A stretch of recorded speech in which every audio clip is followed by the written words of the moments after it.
tidurku, anni azbahuka, aku menyembelih engkau nak, fanzur maza tara, maka apa pendapatmu tentang yang aku lihat ini nak.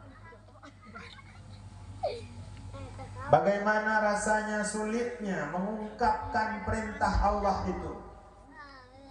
Bertanya kepada anaknya, nak, ayah diperintahkan ini oleh Allah. Kita membayangkan seandainya ujian itu Allah berikan ke kita. Pertama kita musyawarah sama orang rumah. Kita bilang sama mamanya, anak-anak, cemana nih saya diperintahkan untuk potong leher anak kita. Mungkin kalau model-model istri kita, bapak, di situ dan tidak jadi. Tapi Nabi Ibrahim dan keluarganya teruji.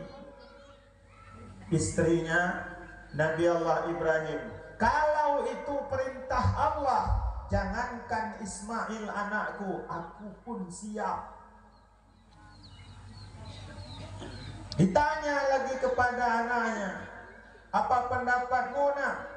Qala, berkata Nabi Allah Ismail alaihi salam, ya abati, wahai ayahku tersayang, if'al ma tu'mar, kerjakan apa yang diperintahkan oleh Allah kepadamu.